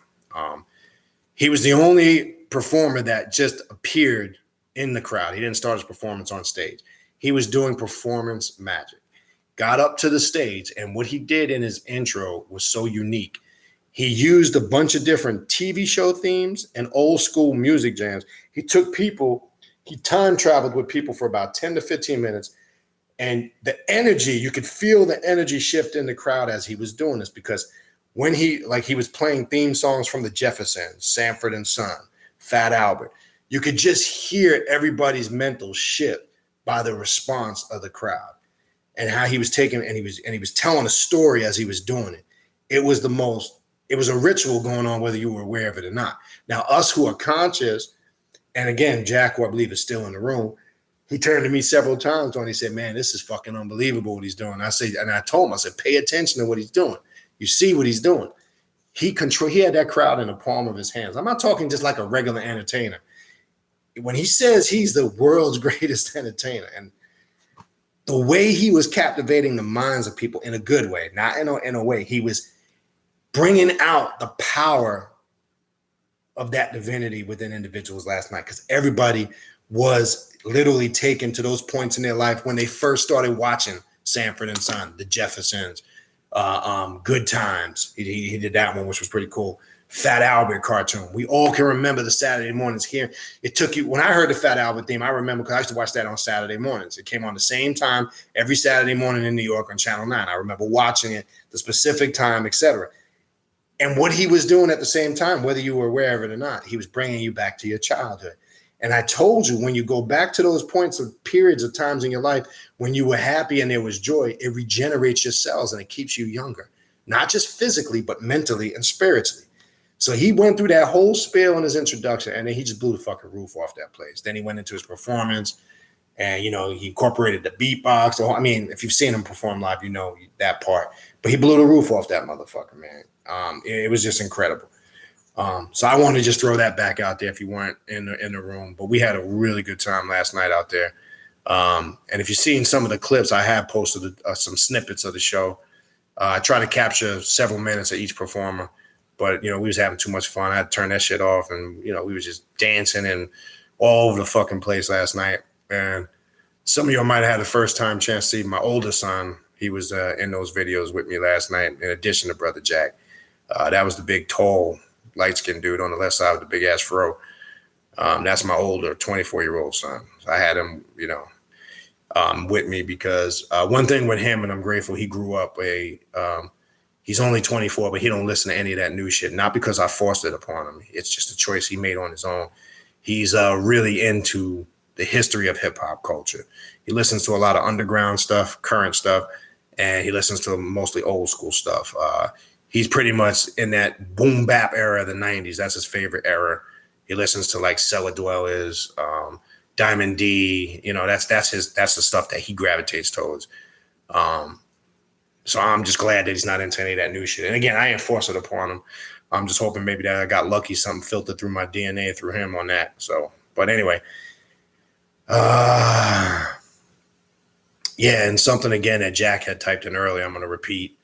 One thing Dougie Fresh said twice, actually, yesterday. He said, you know, celebrate your life every day and don't take it for granted, and you deserve to be happy. And that to me was a powerful message. That ain't spookism. That's not no religion. None of that.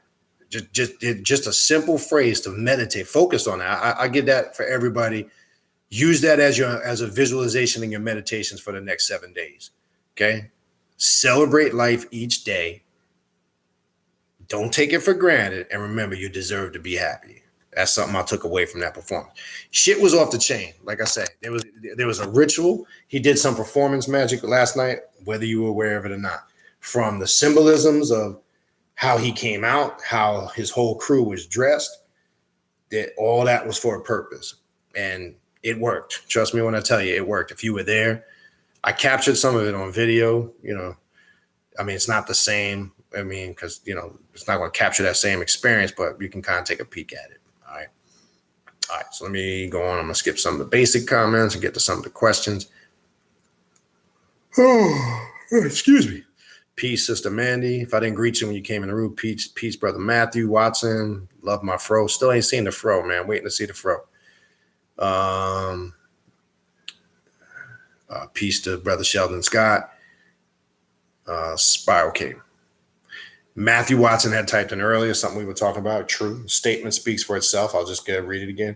Can't fix the world until you fix yourself. I don't even need to add nothing to that. You can't. That's just the problem with a lot of these false doctrines in itself. They promise this pie in the sky. They promise world unification, but they start from the outside in as opposed to the inside out. That's what I mean. You have to get your shit right first before you can help anybody else. That's just common sense.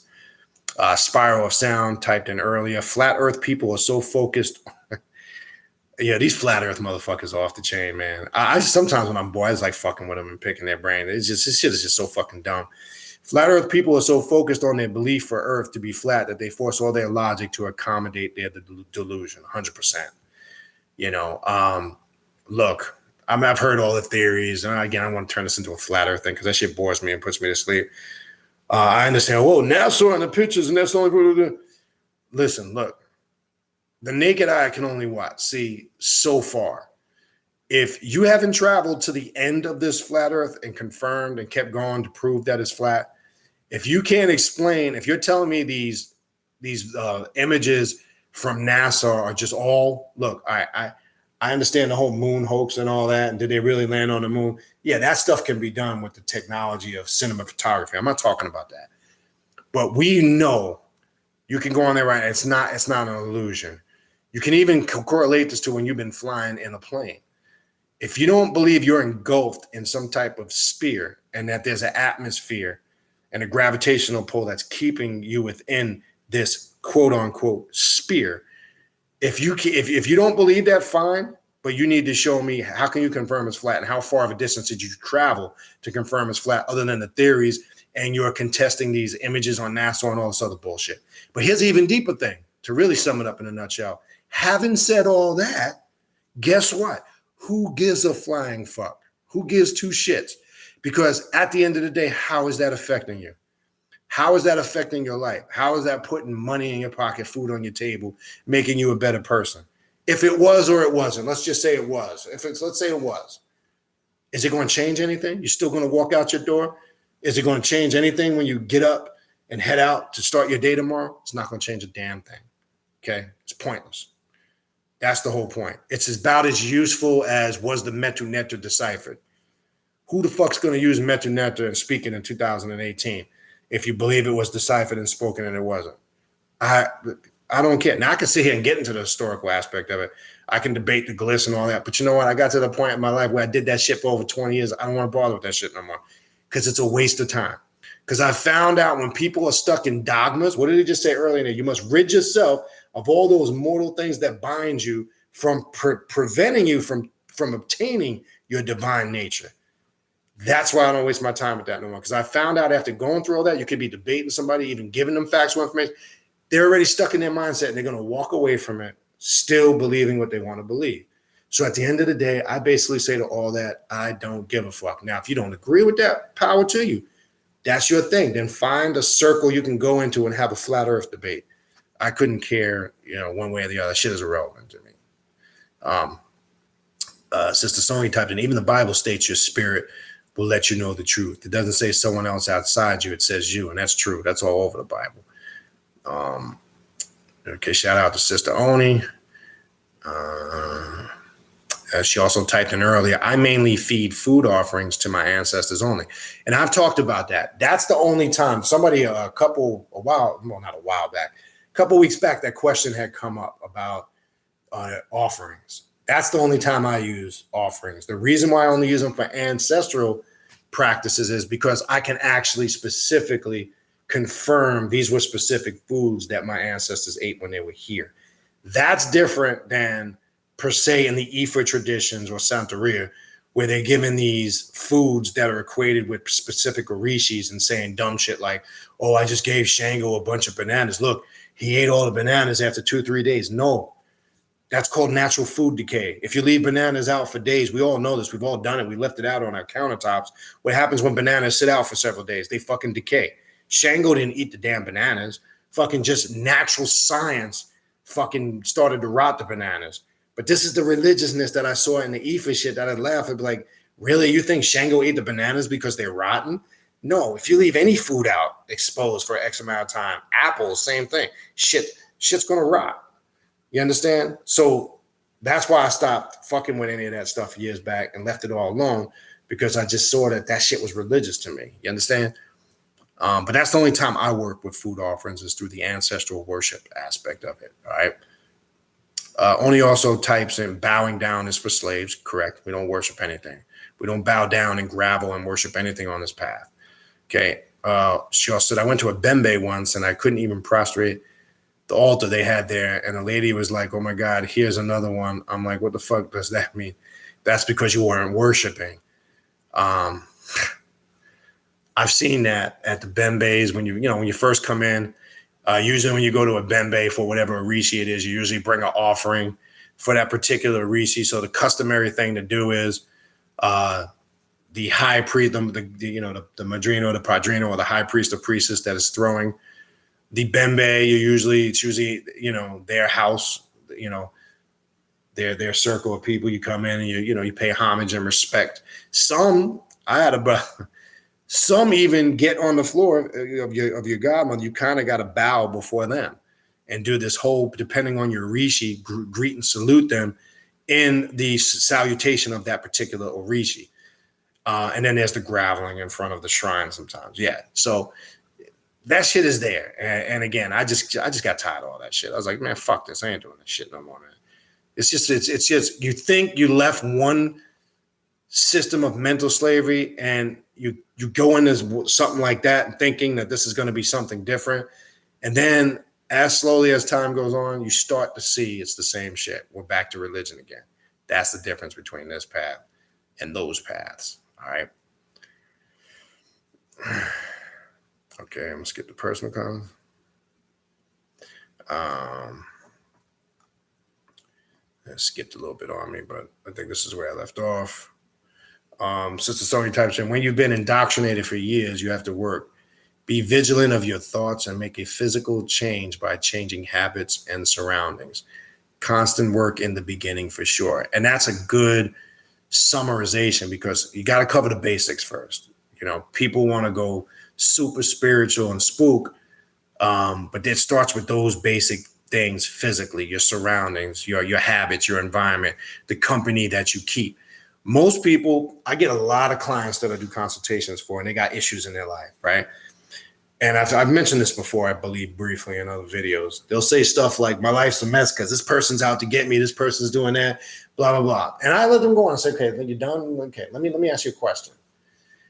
Again, it goes back to the point that we don't want to take responsibility on any level for our actions. It's quicker for us to shift the blame to away from ourselves or to something or somebody outside of ourselves.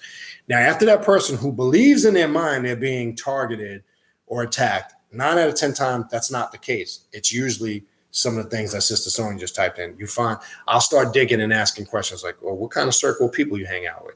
Once I find out the circle of friends, the company they keep, the environment, and the things they do, that's usually the telltale sign of why they're in the situation they're in, which leads me to what she just typed in. Work on those things first.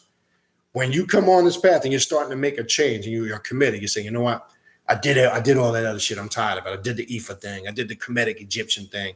I did the Buddhist thing. I did the Islam, Christianity, Judaism thing.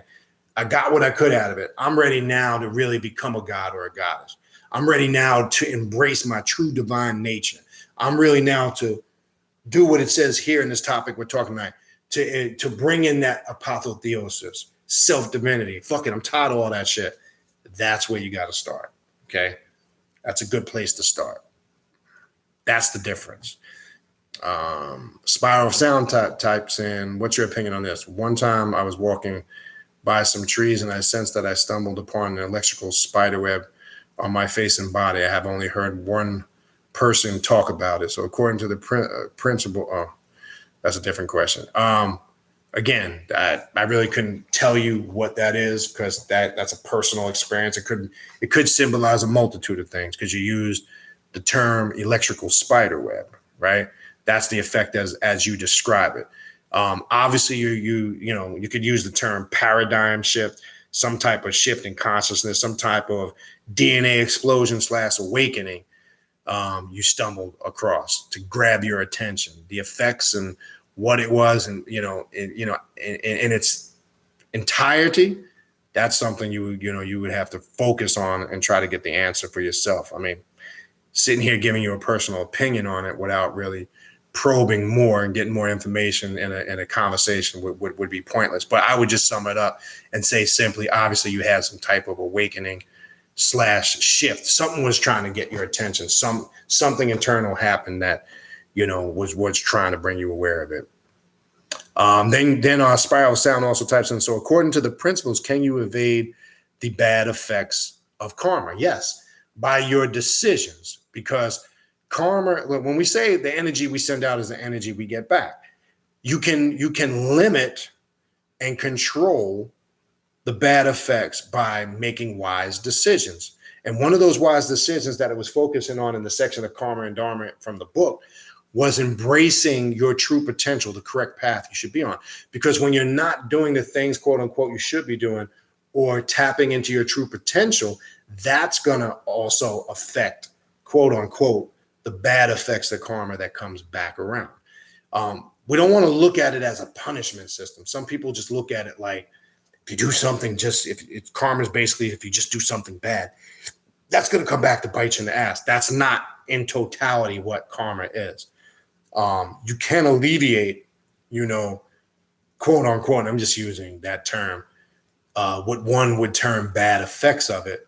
It starts as simply with the decisions that you decide to make. Like let's just use common sense here for one aspect of it. If for an example, I'll use something very basic. Your boy calls you up. Let's go hang out at this spot. This spot is known for a bunch of derelicts hanging out there, shootouts, a lot of fucked up shit goes on, but there's a lot of hoes there. Let's go because it's always packed with hoes. So now you've made the decision, knowing the history of this place. You've confirmed it. You've known people that have been there. You might even have known somebody that got shot. You still make the decision to go there because you're thinking with that head instead of this head. And then let's say you go there and something pops off. That would be you be a reciprocant of quote unquote karma based on a decision that you could have made to preventing that from happening.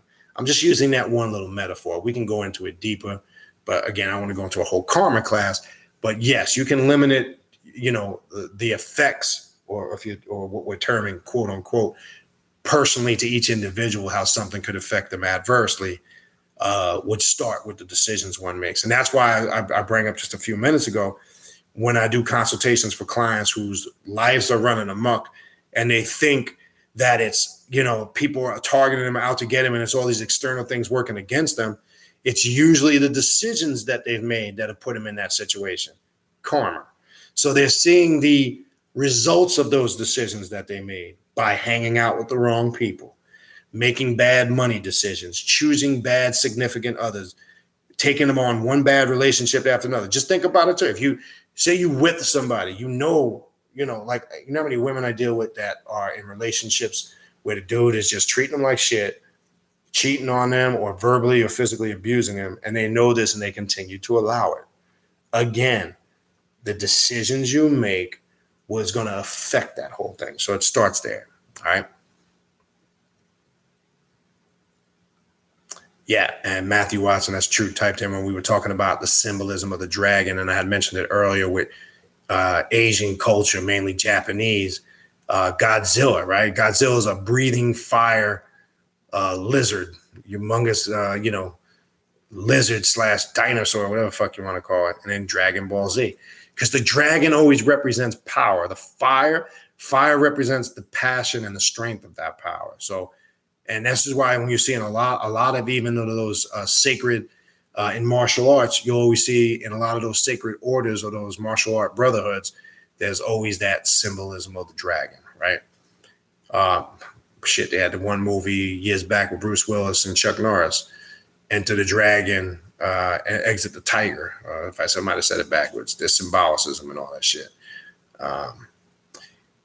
Brother Phil types in, I don't believe in karma, never have. Right, and you shouldn't, because karma, the way it's presented on the surface, is a belief. That whole, if you do something bad comes back, that's not karma. That's again, we're back to faith and belief. And that's the reason why I was trying to explain it and remove the spookism. When somebody asks me, karma is basically, as I just explained, it's the decisions you make and the results of those decisions. The average person may not look at karma like that because they've been, again, programmed and indoctrinated with the definition of what karma is, because karma can come off as very religious in a lot of circles. So that's why I try to keep it just very simple to the point. It's basically a result of the decisions you choose to make. That's it. It's that simple. Let's not make it more complicated. Let's not make it spooky. All right. Oni types in, people are so used to being led by the nose, they have no clue how to think on their own. It's sad. Yeah, we got a lot of people like that. And Brother Phil confirms, I believe in causation, straight cause and effect. Yeah, and that's That's why I use the decision thing. What's the cause of things that happen to you?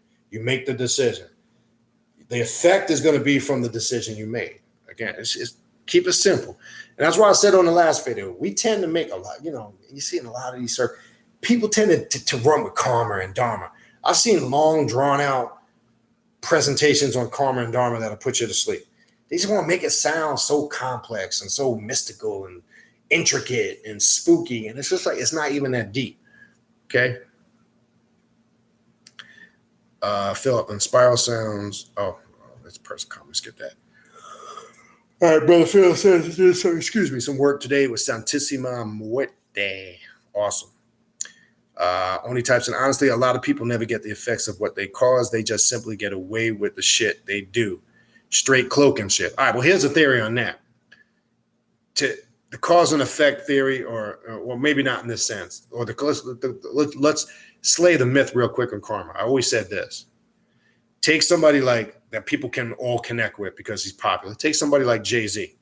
If karma was real, Jay-Z was at one point in his life a major street player. He was pushing serious weight, and those that were in Williamsburg, which I was in that area, East New York, around them times, know he was pushing serious coke, selling dope to his people, committing crimes, shooting people, right?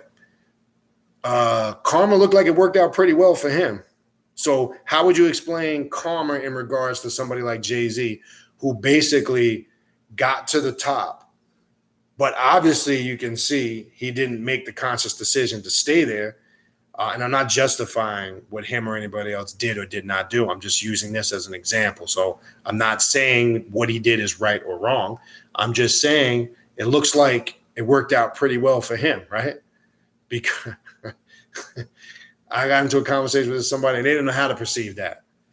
Because look at his life now. And don't get into the spooky shit. Well, because he's in the Illuminati and he's a devil worshiper secretly, and that's how he got his power. Stop with the fucking Hollywood fantasy YouTube conspiracy bullshit. That's a bunch of garbage. No, the brother just took the path at that time when anybody's in a deplorable situation where their survival is threatened. They will go to any means to do what they needed to survive. Just like you would. If your job was stripped away from you, your house, you had no food on the table, no clothes, no shelter, you would do whatever you needed to do to survive. I know I would. And I say this with due respect. I'll take from somebody else before I go hungry. You understand what I'm saying? If need be and survival kicks in. That's just human nature. Don't take that shit personal. I'm bringing all this up to eliminate that false concept that's promoted of karma, because I use Jay-Z just because he's a figure that people can relate to because everybody knows him. Because if I just said some guy I know named, Roger, you wouldn't be able to relate because you don't know who Roger is or anything about Roger. So I use Jay-Z as an example. We all know his history, but look at his social status quo today. You understand? And he was in the most deplorable conditions. And look where he's got himself today when you measure his level of success. So does the karma thing apply to him? Because if so, then karma, it would eliminate then what? So I should do treacherous and devious things to people, and the result of those devious things is going to be success on a Jay-Z level? No, that's not what it means. It just shows you that karma, the way it's presented on the surface, is an illusion. How I see to explain, when you say, well, then how does it explain that Jay-Z did all those quote unquote what people perceive as negative things, that he's a living success from it today? Because the decision that Jay-Z made at a point in his life when it was critical, he said, I ain't going to be poor. I ain't going to be starved. I'm going to do whatever the fuck I need to do to get myself out of this situation and get to a better, obviously much better situation today. That was the decision he made. So you're seeing the results of that decision. See, if you got caught up in the good and bad aspect of it, then you're sucked into the false illusion and definition of what karma is. That's why I use the Jay-Z metaphor. So I hope you grasp that. His decision was the product of the results he has today. And the decision he made was, I'm going to do whatever the fuck I got to do, regardless how we might perceive it today as being right or wrong. And I'm not saying that some of the things he did that I agree with or didn't, but that's not the point. We're trying to break the myth of karma. So hopefully, hopefully that clarifies that.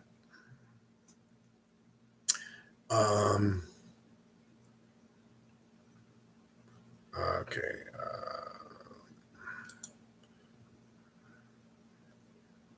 Okay, what else I miss here? Shit, hold on. This damn thing skipped on me again. Bear with me. I'm just going to finish these questions and wrap it up, all right?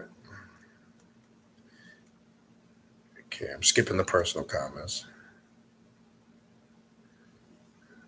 Oni typed in earlier, I never judge how people work their spirit. I just read the energy. Yeah, and you can't. You know, everybody's going to have their own methodology of doing things. And a true god or goddess, it just simply, you gravitate towards what you resonate with, what you don't. You just leave it to the side. It's that simple. Again, back to the thing I've been talking about. People make shit more complicated than it actually is. And like Brother Phil types in, yeah, no judgment, whatever works for them. True indeed. Sheldon Scott types in, Set Typhonian, the Lemuricism of the late Brother Kenneth Grant. Yeah. Again, if you haven't read The Seven Faces of Darkness, I would also look into Don Webb's Set Typhonian Magic. Kenneth Grant is another individual, and I'm glad you bring that up. That's something we rarely bring up. I would definitely check into some of his works too. Set Typhonian Magic. I know somebody had presented. Yeah, there is some of the Greek traditions in there. There is some of the aspects of calling on some of the deities with the Greek names. And somebody had brought this question up in a previous video a few weeks back. I will eliminate the Greek names and I will use more of the ancient Egyptian / Kemetic names. You can replace them. Remember, when working any system, because Typhonian is a Greek term, when working any system, and even like this book says in the beginning, feel free to adjust and alter the rituals to your personal liking. Because remember, it said that, you know, working with the personal divinity of the god and goddess within you. So any of these rituals, you can make the adjustment. Now, I do use a lot of Set Typhonian magic, but I've kind of eliminated a lot of the Greek influence by changing some of the names and making adjustments in certain rituals in certain areas. But yeah, I'm glad you brought that up. That's some works. If you're not familiar, I would look in that area too with Kenneth Grant.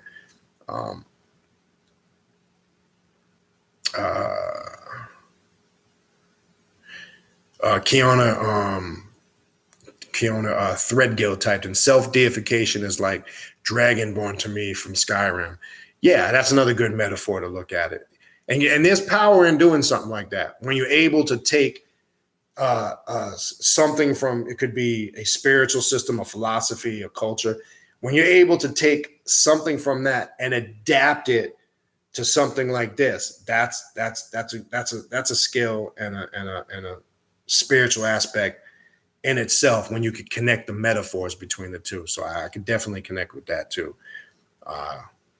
You know, connecting to Dragonborn from Skyrim. Phil typed in, they learned about the flat earth on YouTube. It's true. If you didn't see Phil's comment, that's true. They learned about the flat earth on YouTube University. Now they have a master's degree. It's so true. It's just so funny how like a topic comes up in the news and people just run with it. And I just like I say, look, if that's your thing, that's your thing. I'm not knocking it. If that's something you're interested in and you like to do, that's your thing. Just don't get mad when I say, like, people will either email me and I just say, I don't give a fuck. Don't take it personal. And when I say I don't care, I don't give a fuck, I honestly mean I don't care, I don't give a fuck. It doesn't affect me. The flat earth isn't going to affect me in any shape, form, or fashion. It's not going to change what I got to do. I know that the work that I still need to do on myself still needs to be done, whether the earth is flat or not. So what I look at it as is a distraction when we're focusing on these things, as opposed to the things that are really more important. To me, it's just a distraction. So that's why I say I don't care. It's nothing productive that's going to change anything at all on any level. All right. Oni types in, I look at so-called karma as you go to a tripleplex theater, you pick a shitty movie and you feel you lost money and shit.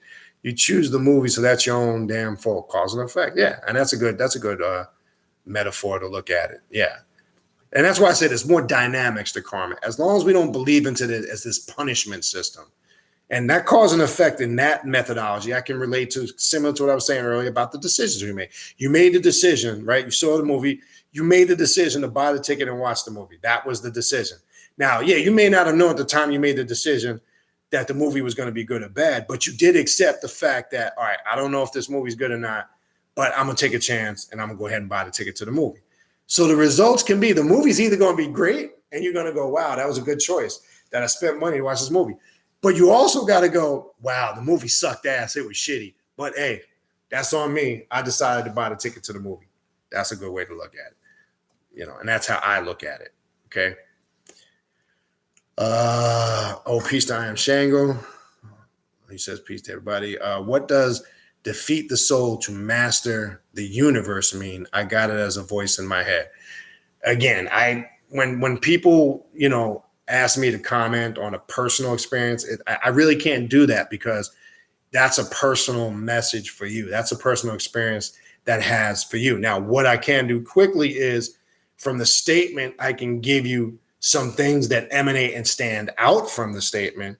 The soul is your essence.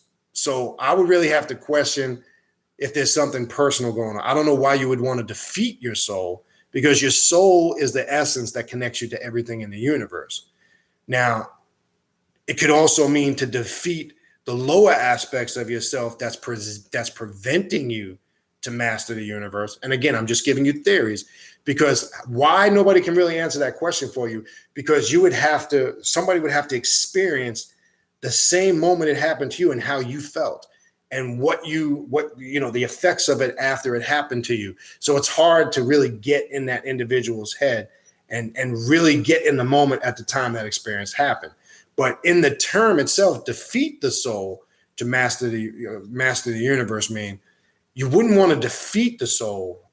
I would look at it more in terms that maybe there's lower aspects of yourself that you need to master.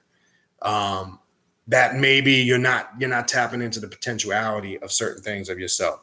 Because when you understand what soul is what is the core essence that makes up the very fabric of consciousness that ties you into everything in the universe. So I don't know why you would want to defeat that, because that would disconnect you. Now, it could have some other personal symbology. And again, I'm just speculating. I couldn't tell you that, unless we did some specific system of deviation. We would have to have some personal session. And I'm not just talking about, with me, but the best way I'm saying is you really need to focus, reflect, and meditate on that, and simply, figure out why did that message come to me? Via you go in through a personal working you can create for yourself, through a visualization, and ask that inner voice to clarify that for you. But I don't know why I would want to defeat my soul. That, to me, that's not how I would look at it. You understand? So hopefully that pushes you in the right direction. All right. Phil typed in, back in 2000, I wore a new Rage rock band t-shirt to a club. God damn. Got jumped and went to the ER. I attached their rage. I attracted their rage that night. Trip out. I don't mean to laugh, Phil, but that is some funny ass shit though. When I know now you probably, shit, it ain't funny to get beat up and go in the ER, but you probably look back on that shit now yeah. Well, I'm glad nothing super tragical. That's a crazy ass story though.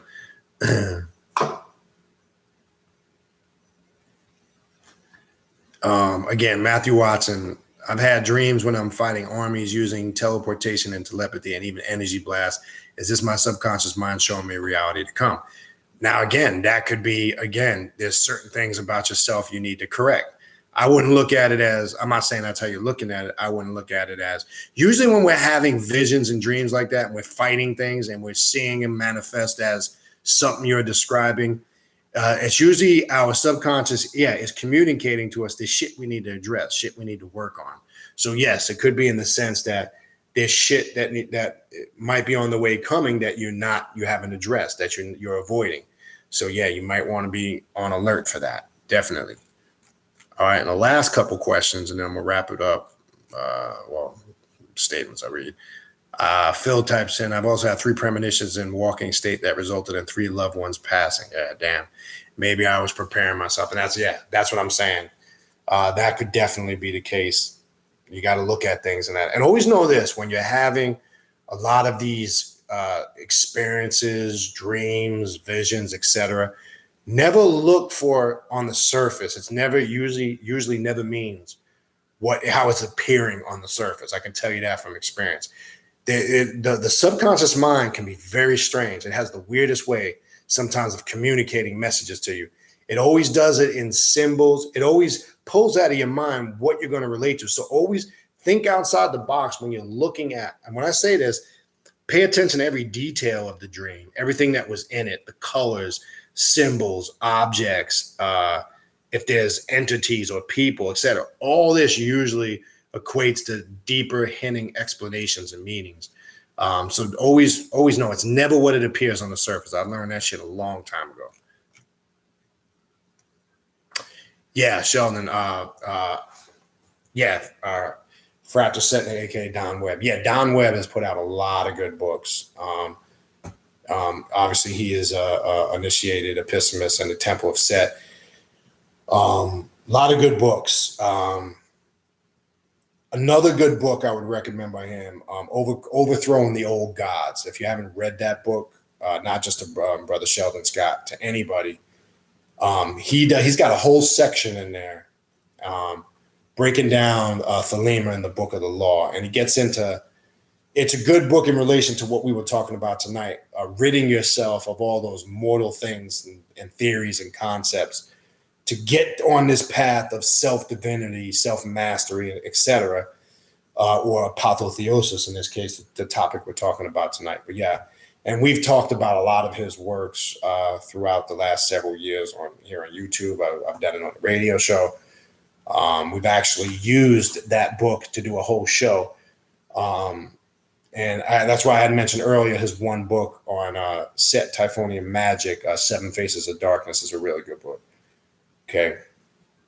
And that's something I don't talk about too much. I'm not going to put out that there in the open, my affiliation with that. I just don't get into that in depth with the temple set and things of that nature. But yes, connected to that. Oni types in, dreamt of a yellow and white candles on several altars in a dimly lit room. And there was a older fair-skinned lady sitting at a table in front of one of the altars. My altar was there dressed in all white. Again, that could mean a multitude of things. Obviously, I know you're heavily connected to Ifa, you're seeing yellow. Could be some connection to Oshun. And sometimes when you see in the white, not sure if it's a faded or altered white. It could mean a multitude of things. Charles Pace, who's, this will be the last question. The Necronomen, okay, not Necronomicon. Charles Pace, I actually utilize a lot of his work on Left Hand Path Egyptian rituals. Actually, the ritual that we're doing on the 25th incorporates some of his work, and with Anubis. I've taken some pieces from some of his work. Necronomen, not Necronomicon, Necronomen. Michael W. Ford is heavily influenced by Charles Pace, whether people are aware of it or not. And he even, in his book, Necronomen, he did a whole book on it, and we've actually used it, and I've shown it. He gives credence to that literally that whole book that Michael W. Ford wrote, Necronomen, is all of Charles Pace's work. It's actually his work verbatim. He makes that clear in the beginning of the book. One thing I find very interesting with Charles Pace, you can't gather a lot of information on him. Not a lot on the internet. It's hard to find hard copies of his work. And if those who are not familiar with Charles Pace, he considered himself a high priest of Set. He considered himself a Sethnic black magician. He practiced, Sethnic or Set sorcery and black magic, etc. I find a lot of his work intriguing, and I've used a lot of his work in my personal ritualistic work, but obviously I made some personal adjustments to suit some of the things I was doing. And I actually like a lot of Charles Pace's work, working with the Kemetic deities. That was his area of specialty. Now, the information you will find on the internet, there's some people that try to, obviously label him as a kook and a fanatic, because that's what they usually do for anybody that thinks outside the box, unfortunately. But if you don't have that book, Necronomen, by Michael W. Ford, which basically It's just him getting the permission to copy Charles Pace's works. And he makes it clear in the very beginning of the book that this is all the works of Charles Pace. And he actually even makes it clear how much of the influence Charles Pace was on him. That inspired him to do a lot of his books that he writes on, like Set, Typhonian Magic, Sekima Pep. That whole book was heavily influenced by Charles Pace's work. And, but I love Charles Pace's works. And one thing people may or may not know about Charles Pace, he actually had a connection with Jimmy Page and Led Zeppelin. He was some of the inspiration for their artwork and some of their album covers, which I found interesting. And I dug that up on a website somewhere. I can't remember, but if you Google it, you'll stumble across it. Believe it or not, they were influenced by some of Charles Pace's work. I just found it interesting. But that would be the book I would get. Michael W. Ford was able to gather a lot of his works and put it in a volume. I actually have the book right over there. I'm looking at it right now. I've flashed it on here a multitude of times. But that would be the book if you want to. And in the book, it's got all of the rituals that Charles Pace wrote, all of the Kemetic rituals. It's broken down into sorcery. It's broken down into specific deities. A lot of rituals in there. And I use it a lot. I'll be honest with you, I've been using it for the last couple of years. And again, making my personal adjustments. And the ritual we're getting ready to do on the 25th, this Friday, opening the 9th gate, I've incorporated some aspects of Charles Pace's work on invoking Anubis. I've taken some pieces from that and adjusted it. So that's part of the work and just a small part. So anyway, yeah. So I would suggest people to look into it, but it's hard to find a lot of hard copy work on his stuff for whatever reason. I've always found that strange. And the information I pulled up on him, obviously, they try to make him look like just like anybody else, like he's, kind of a kook. I don't think so. When I read it, I've actually performed the rituals and I've gotten results. So whether you think he's a kook or not, I couldn't give a shit. I know the shit works because I've done them. I've put them into practice and I've gotten results. So that's all that matters to me. If I'm getting results, I couldn't give a shit what anybody really thinks. That's relevant. All right. But anyway, having said that, I think I'm gonna end it there. I think I got to mostly all the questions in the comments. Probably be back on in a couple of days, whenever that is. Again, those that are coming Friday to the ritual of the 9th gate, which is the ritual of the activation or the illumination of the Kamba of the Black Adept. That's the ritual working. I will see some of you on Friday. I'll probably be on a time or two before then. But anyway, that's what I got for now. Appreciate everybody tuning in. And we'll talk in a few. Peace. Enjoy the rest of your weekend and what's left of it. We'll talk soon. Peace.